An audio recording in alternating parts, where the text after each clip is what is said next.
And this morning, our first order of business is to hear from the governor on his budget request. And so this morning, we welcome you. Governor, welcome to the Joint Budget Committee. Thank you.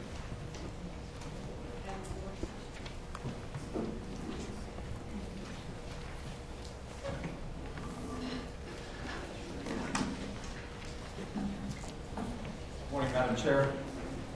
Thank you for the opportunity to be here. Members of the committee, thank you. It is a privilege to be able to speak to you this morning and present our budget for 2009-2010 fiscal year. With me is Todd Solomon, the Director of the Governor's Office of State Planning and Budget, and we are pleased, as I said, to present to you this budget request. Excuse me. Todd has handed out a PowerPoint presentation to provide you with some of the highlights from the budget. As you know, we find ourselves in a far different economic situation today than we did a year ago when I sat before this committee. Today, the world's economies are in turmoil. People are losing jobs, consumer spending is down, the credit market is ice cold, and we really don't know when that will change. It's taken a huge toll on state governments all across the country. States are cutting their budgets, laying off employees, and reducing public services. In fact, 24 states are reporting budget shortfalls for the 2009 fiscal year. Fortunately, Colorado seems to be weathering the storm better than many other states, and we say that fortunately and at least for now. We believe, though, that we need to be conservative in our budgeting. We need to protect taxpayer dollars, we need to be flexible, and we need to work together so that we're well positioned to take advantage of the economic recovery when the recovery does come. As you know, for the current fiscal year, I've taken a number of prudent steps designed to give us flexibility and cut spending. Those steps include a hiring freeze, a freeze on new construction, and restrictions on supplemental spending requests. The 09-10 request continues this frugal approach in several ways. The most significant of which is we are not recommending a general fund spending increase up to the 6% spending limit. Instead, we're suggesting a 4.98% increase.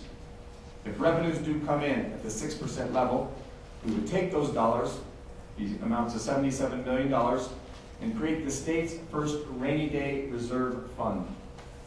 Todd's office did an interim request forecast in November at my request, so I wanted to have the best up-to-date information in our November the 1st budget request. The interim forecast shows negative sales tax revenue growth, and then it shows drops in capital gains, personal income, and corporate income tax revenues. So there are declines in those revenues, but even with those declines in the way that you look at growth in the general fund, it still has a forecast of a 6% general fund growth. If those revenues do come in, we're proposing to allocate in that amount that's over 4.98%. We're proposing to allocate the first $40 million into a permanent reserve that would be built into the base and grow to $200 million over 5 years. The next $30 million would be directed to bridge safety, bridge repair, and bridge maintenance projects. And the next $7 million would go to job creation and business development. On job creation, along with the $7 million in the reserve fund, we're making a general fund request of $4.9 million for job creation, business development, and economic stimulus.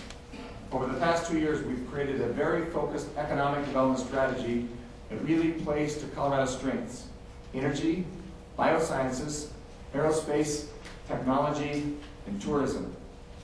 We're having a lot of success, particularly with the new energy economy.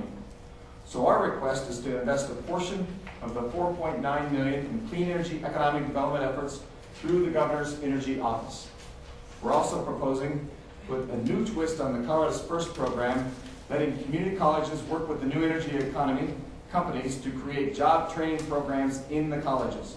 We want to provide clean energy companies with the best trained and best skilled workers in the country. And finally, small businesses are having trouble obtaining credit. So we're proposing an access to capital initiative for small businesses. About half of all employees in Colorado work for small businesses. We think they're the backbone of Colorado's economy, and I believe the state can be of some assistance here. Finally, transportation. It has been one of our highest priorities as an administration. We're anticipating it will be an important part of the upcoming legislative session here in Colorado, and for Congress, and for the new president. In the 09-10 budget, you'll see nearly one-third decline in transportation funding, from $1.3 billion total funds in 08-09 to $873 million next year. This is not my wish. It is our reality. This is the result of a 22% cut in federal funding, because the Federal Highway User Trust Fund is in a deficit position for the first time in 50 years. And it is the result of our state's arcane transportation funding formula, that we fund transportation over the 6% limit in Senate Bill 1. This formula leaves the transportation bucket, the last one to fill and the first one to stay empty, depending on the ebbs and flow of the economy. It speaks volumes about the need to keep working on a long-term, sustainable funding source for transportation, because our economy depends on a safe, efficient, and modern transportation system, and because transportation infrastructure projects will create new jobs and stimulate our economy. In closing, as I said at the beginning, we find ourselves facing a very different set of circumstances than we did a year ago. But I believe our principles should remain the same. We need to make strategic investments in the people, institutions, and infrastructure that make Colorado strong. We need to absolutely support our schools, our colleges, and our universities. And we need to ensure that government legitimately intersects with where people struggle, and that we provide essential public services in an efficient and comprehensive way.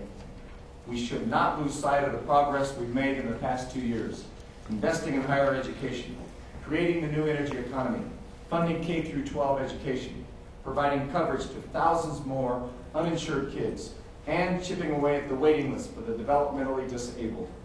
This 09-10 budget request upholds those principles, but it also reflects today's economic reality. So I very much appreciate the year that we'll have ahead of us and the work that you all will do in times that I think can best be described as uncertain. We're postured in many respects as a state to be buffered from the worst effects of the downturn, but most people that we talk to say that we really don't know, and that what we need to be is flexible, we need to be prudent, we need to be conservative in how we approach this upcoming budget. We think the proposal that we've given you is just that.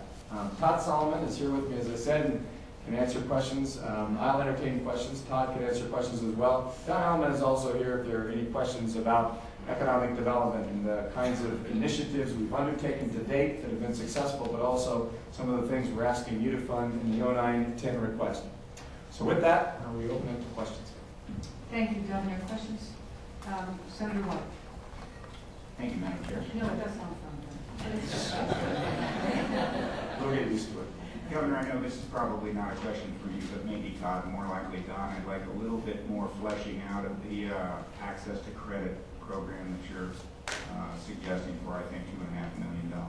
So I'm going to take a first stab at it, just because it is something that I heartily endorse and something that we talked about. In Colorado, small businesses are an important economic driver for the entire economy.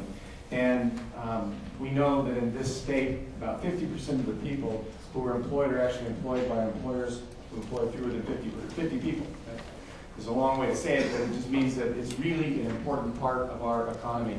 Many of the things that are happening in Washington, D.C., if you think bailout, are happening in impacting banks and sort of the large-scale banking industry, but they don't reach the small business owner in Colorado necessarily. And we're thinking about ways that we can leverage this money and utilize this money to really assist small businesses. Some of it may be to generate more money into the revolving loan programs, the Colorado First program and revolving loan programs we have for small businesses.